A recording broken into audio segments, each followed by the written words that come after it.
प्रभासला सावरणारा चित्रपट म्हणजेच कल्की, म्हणून या चित्रपटाची खूप जास्त चर्चा होती। 600-700 करोडचा हा चित्रपट परत एकदा प्रभासच लीड ऍक्टरला घेऊन येतोय आणि परत एकदा ते आदिपुरुष सारखं तर या कल्की सोबत होणार नाही, अशा खूप चर्चा या चित्रपटाबद्दल होत्या।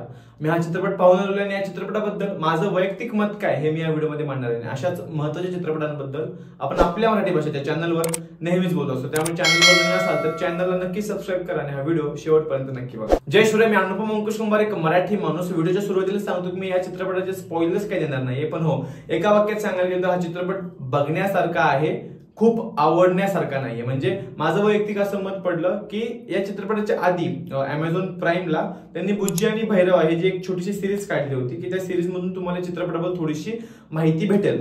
मग त्याच सगळ्या गोष्टी ज्या आम्हाला त्या दोन भेटल्यात बघायला त्या वेब सिरीज मध्ये, कार्टून वेब सिरीज मध्ये, तर त्याच गोष्टी परत तुम्हाला चित्रपटामध्ये दाखवायची काही गरज नव्हती। कारण की जर तुम्ही चित्रपटाचा संपूर्ण वॉच टाइम बघितला तर तो 3 तासाचा वॉच टाइम आहे आणि त्यातले माझं असं मत होतं की पहिल्या हाफ मध्ये काही सीन्स ते वगळता आले असते, जवळपास चित्रपट 2.5 तासाचा ते करू शकले असते।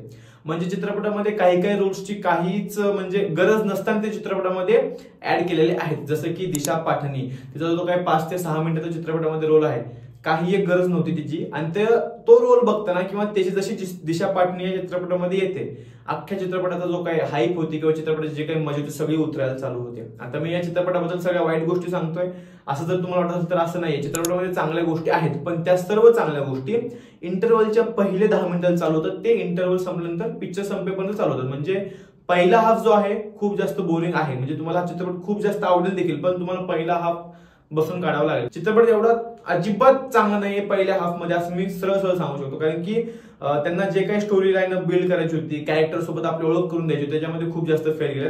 प्रभास सोबत आपण रिलेट करू शकतो, अश्वत्थामा म्हणजेच अमिताभ बच्चन यांच्यासोबत आपण रिलेट करू शकतो, पण बाकीचे जे काही कॅरेक्टर्स आहेत त्यांच्यासोबत आपण अजिबात रिलेट करत नाही पहिल्या पूर्ण हाफ मध्ये। चित्रपटाचं जी काही मेन स्टोरी लाईनअप आहे किंवा संपूर्ण ज्या गोष्टीवर हा चित्रपट बनवण्याचा प्रयत्न केला ती गोष्ट चालू होते इंटरव्हल नंतर। म्हणजे मग त्याच्यामध्ये दीपिका पादुकोणचं कॅरेक्टर इन्व्हॉल्व केलं जातं, मग अजून एक छोटंसं गाव वगैरे आजूबाजूचे आहेत त्या गोष्टी इन्व्हॉल्व केल्या जातात। मग त्यावेळी या चित्रपटामध्ये मज्जा येते, आपल्या मग पुरातन गोष्टी या चित्रपटाला जोडल्या जाऊ लागतात, जसं की आपल्या महाभारतातले काही सीन्स या चित्रपटामध्ये दाखवलेले आहेत, त्या गोष्टी बघताना खूप जास्त चांगलं वाटतं। आता दुसऱ्या हाफ बद्दल जसं मी कौतुक केलं, खरंच दुसरा हाफ खूप चांगला आहे आणि हॉलिवूडमध्ये कसे चित्रपट घडतात किंवा हॉलिवूडमध्ये आपण मार्वल्स बघितले, डीसी बघितलेत किंवा अनेक हॅरी पॉटर वगैरे बघितले, मग त्या पद्धतीचा किंवा त्या अनुषंगाचा चित्रपट आपल्याला या कल्कीमधून देखील बघायला भेटतो, पण ते सेकंड हाफ मध्ये खूप चांगला कमबॅक केला या चित्रपटाने सेकंड हाफ मध्ये, असं आपण म्हणू शकतो। कारण की फर्स्ट हाफला इंटरव्हल झाला, मी ठरवलं चित्रपटाबद्दल किती वाईट बोलता येईल तेवढं वाईट बोलू, पण फर्स्ट हाफ नंतर चित्रपटाने अजिबात निराश नाही केलं। खूप एंगेजिंग चित्रपट आहे पहिल्या हाफ नंतर। फक्त तुम्हाला जो इंटरव्हलच्या आधीचा वेळ आहे तो कसा तुम्ही खुर्चीवर वाया घालवताय, काय करताय तो तुमचा वैयक्तिक प्रश्न। इंटरव्हल नंतर चित्रपटामध्ये खूप जास्त मजा येते आणि संपूर्ण जो काही शेवटचा क्लायमॅक्स चालतोय 15-20 मिनिटाचा, अंगावर शहार येतात, अक्षरशः अंगावर शहार येतात। म्हणजे प्रभासचं जे कॅरेक्टर आहे त्या कॅरेक्टरला एक एवढा मोठा ट्विस्ट दिला जातो, ते ट्विस्ट मी तुम्हाला सांगणार नाही, चित्रपटगृहात जाऊन तुम्ही ते बघू शकता। तर त्या ट्विस्टमुळे अंगावर संपूर्ण शहार येतात। अमिताभ बच्चन यांची ऍक्टिंग अरे बाप लेवलची केलेली। म्हणजे मी असं जर म्हणलं की चित्रपटाचा लीड रोल जर कोणाचा आहे तर तो प्रभासचा नव्हे तर अमिताभ बच्चनचा आहे, तर त्यात माझं काही एक चुकणार नाही।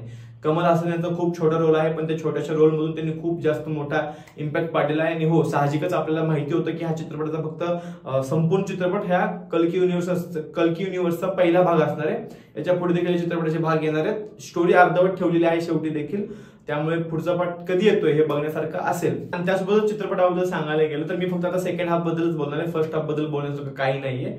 तुम्ही जर चित्रपटाला 1-2 तास लेट गेलं तरी चालेल, तो फक्त बुज्जी आणि भैरवाची ती वेब सिरीज बघून जावं। तर दुसऱ्या हाफ बद्दल बोलायला गेलं तर सिनेमॅटिक गोष्टी असतील, कॅमेरा वर्क असेल, ऍक्शन असेल, डायलॉग रायटिंग असेल किंवा मग संपूर्ण कॅरेक्टरचं जे काही ऍक्टिंग आहे अतिशय उत्तम झालेलं आहे। गाणी जी आहेत ती त्यांच्या ओरिजिनल तेलुगू भाषेमध्ये कशी मला माहित नाही, पण हिंदी मधली जी काही गाणी आहेत ती मला काय अजिबात आवडली नाही, तेवढं काय त्यात प्रभाव पाडत नाही। म्युझिक चांगली, बॅकग्राऊंड म्युझिक, पण त्या बॅकग्राऊंड म्युझिकचा देखील जास्त असा प्रभाव म्हणजे चित्रपटामध्ये जास्त काही त्याचं काम देखील नव्हतं, त्याच्यामुळे आपण बॅकग्राऊंड म्युझिककडे जास्त लक्ष देत देखील नाही, तर तो भाग वेगळा।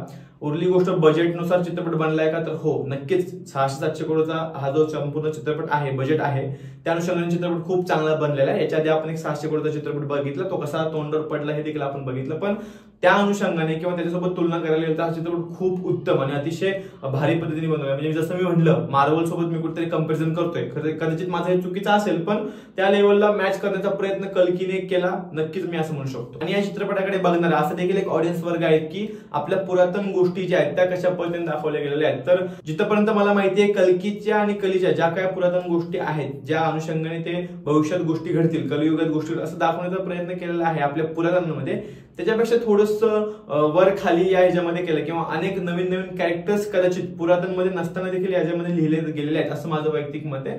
तुम्ही जर त्या इतिहासाच्या अनुषंगाने किंवा आपल्या पुरातनमध्ये ज्या गोष्टी लिहिल्या त्याच गोष्टी सगळ्या दाखवायचा प्रयत्न करतात या अनुषंगाने गेला असतात तर नाही, तुम्हाला नाही पटणार तो चित्रपट. तसं नाही, हे सायन्स फिक्शनल आहे, त्यांच्या काल्पनिक गोष्टी त्यांनी मांडण्याचा प्रयत्न केलेला आहे. त्या अनुषंगाने चित्रपट बघायला जाऊ, चित्रपट नक्कीच तुम्हाला आवडेल. बाकी अजून एक प्लस पॉईंट या चित्रपटात सांगायला गेलं तर खूप चांगले आणि खूप जास्त कॅमिओज या चित्रपटामध्ये. जवळपास मी मोजले 3 ते 4 कॅमिओज असे आहेत जे कॅमिओज जर बघितले आपण, भाऊ हा या चित्रपटामध्ये असं होतं, म्हणजे शिट्ट्या वाजत होत्या एक कॅमिओ होतं. तो एक खूप मोठं कॅमिओ, तुम्ही या चित्रपटाला जावाच, ते जेव्हा तुम्हाला दिसतं स्क्रीनवर किंवा हा ऍक्टर देखील या चित्रपटामध्ये आहे, लोक ओरडतात, खूप जास्त ओरडतात. त्याच्यामुळे 4-5 कॅमिओज आहेत, ते खूप चांगलं प्ले केलाय कुणी, आपला जो डिरेक्टर आहे त्यांनी. आणि एंड क्रेडिट सीन बद्दल बोलायला गेलं तर असं पूर्ण नावं जायची काय वाट बघू नका, फक्त पिक्चर संपतो, कल्की युनिव्हर्स म्हणजे पुढच्या चित्रपटाची अनाउन्समेंट करत आणि त्याच्यानंतर एक आहे सीन, तेवढं सीन बघितलं की पास होतं, बाकी अजून काय बघायची गरज नाही या कल्की या चित्रपटामध्ये. तर ओव्हरऑल इतकंच 3 तासाचा पिक्चर होता, तो 2.5 तासाचा केला जाऊ शकता. पहिला हाफ मधले 8 तास कुठं ना कुठं घालवलं पाहिजे होते, कारण की पहिला हाफ मला अजिबात आवडला नाही. सेकंड हाफने संपूर्ण चित्रपटाचा कमबॅक करून दिला. सेकंड हाफ खूप चांगला बघण्यासारखा आहे. पहिला हाफ तुम्ही कसं तरी घालवा थिएटरमध्ये, सेकंड हाफ तुम्हाला खूप जास्त एंटरटेन करतो. इतकंच. तुम्ही चित्रपट बघून असेल तर मला कमेंट्समध्ये तुमचं वैयक्तिक मत देखील कळू द्या. आणि हो, अजून कोणत्या चित्रपटाबद्दल, कोणत्या ऍक्टर बद्दल ऐकायचं असेल तर ते देखील कमेंट्समध्ये नक्कीच कळू द्या. व्हिडिओ शेवटपर्यंत बघितला त्यासाठी मनापासून धन्यवाद. जय जाऊ, जय शिवराय, जय शंभूराजे. धन्यवाद.